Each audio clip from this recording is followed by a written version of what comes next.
পেটে ছিল গোটা একটি আস্ত বিড়াল। সত্যি বিশ্বাস করা যায় না, কশিনকালেও কেউ শোনেননি এমন ঘটনা। ভারতেও কেউ শুনেছে নাকি সন্দেহ। এই ছোট্ট পেটে আস্ত বিড়াল যায় কি করে? এইসব হিসেব যখন মিলল না, তখন চোখে দেখেই তা বিশ্বাস করুন। ঘটনা চন্দ্রকোনা থানার মাড় গোপালপুরের। এই কয়েকদিন আগে যেখানে বাঁশবাগানের গুড়ের নাদার ভিতর জোড়া গোখরো বসেছিল, সেখানকার ঘটনা। সেখানকার জোড়ার একটি ধরা গেলেও একটি পালিয়ে গিয়েছিল। সেই বাঁশবাগান থেকে 200-250 মিটার দূরে কয়েকটি বিড়াল খেলছিল এক ব্যক্তির শাক সবজির বাগানে। গরু ছাগল থেকে রেহাই পাওয়ার জন্য শাক সবজির বাগানটি জাল দিয়ে ঘেরা ছিল। বিড়ালগুলি খেলতে খেলতে এমন আর্তচিৎকার শুরু করলো, তা শুনে ছুটে এসে লোকজন যা দেখলেন তার জন্য প্রস্তুত ছিলেন না তারা। শাকসবজির বাগানে শুয়ে আছে প্রকাণ্ড এক গোখরো। বিশাল তার ফনা, পেটটি বেঢপ মোটা, নড়ার ক্ষমতা নেই। এদিকে একটি বিড়ালকে দেখা যাচ্ছে না। কারোর আর বুঝতে সমস্যা হলো না বিড়ালটিকে খেয়ে নিয়েছে এই প্রকাণ্ড সাপটি। সাপ ইঁদুর খায় জানা ছিল, ব্যাঙ খায় জানা ছিল, কিন্তু আস্ত বিড়াল খায় কারোর তা জানা ছিল না। খবর যায় বন দপ্তরে। ওয়াইল্ড লাইফ রিকভারি টিম ঘটনাস্থলে আসে। প্রকাণ্ড ফনা লকলকিয়ে ছোবল দিতে উদ্যত ছিল গোখরোটি, তবে অলার শরীর নাড়তে পারছিল না। প্রচুর লোকজন জমা হয়েছিলেন এই বিরল দৃশ্যের সাক্ষী হওয়ার জন্য। তাদের সবার সামনেই আস্ত বিড়ালটিকে উগড়ে দিল সাপটি। ব্যুরো রিপোর্ট, আমি সংহিতা শিরোমণি, স্থানীয় সংবাদ।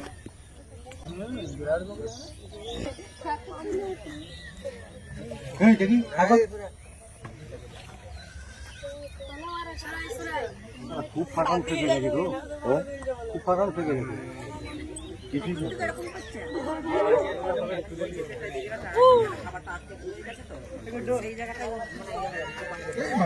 তিন হরি হয়ে গেল।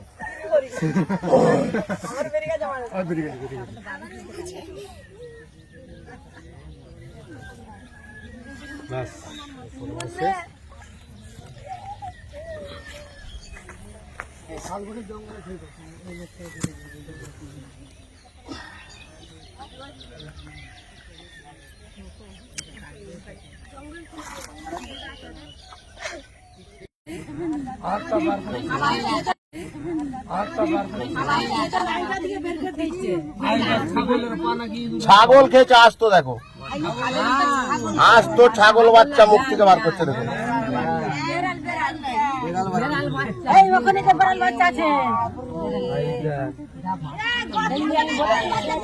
এটা বেড়াল না ছাগল, আজ তো বেড়াল খেয়েছিল। দেখো গোটা বাচ্চাকে খেয়ে নিয়েছে, তাই বলে আর কতটা ক্ষমতা চিন্তা করো।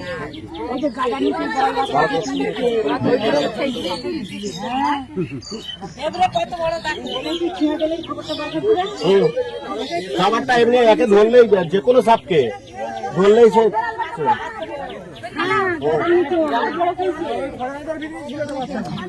বেড়াল বাচ্চাকে পুরো খেয়ে নিল।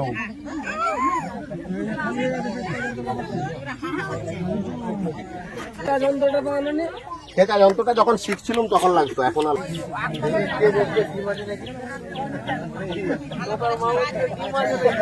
আমাকে যতবার সাপে কেটেছে ওই খোলের জন্য। হ্যাঁ, 19 বার খেয়েছে, 19 বার। এ দেখুন, এর উল্টো দিকে একটা এস আকৃতি আঁকা আছে, গরুর খুরের মতো। গোখুরে মানে গোখরো, গোখুরের থেকে নাম এসছে গোখরো সাপ। এখানে কোনো ব্যক্তিকে, পাড়ার কোনো ব্যক্তিকে সাপে কাটলে 100 মিনিটের মধ্যে যেতে হবে নিয়ারেস্ট ব্লক স্বাস্থ্য কেন্দ্র হিসাবে ক্ষীরপাই হসপিটালে। তার কারণ সাপে কাটা রুগীর পক্ষে পার মিনিট পার সেকেন্ড খুবই গুরুত্ব। কেন্দ্রে এভিএ স্টার্ট করে ডাক্তারবাবু বলে দিবে কোথায় যেতে হবে।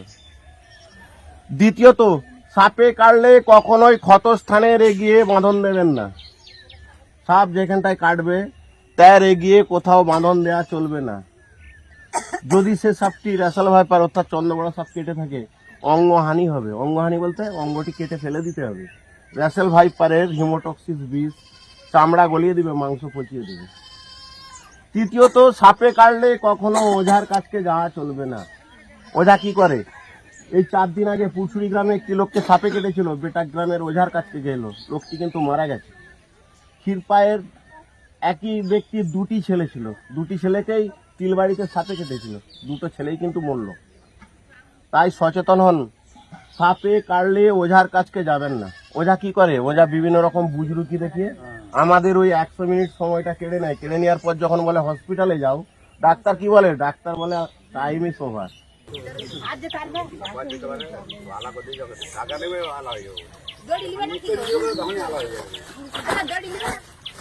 তো লুবই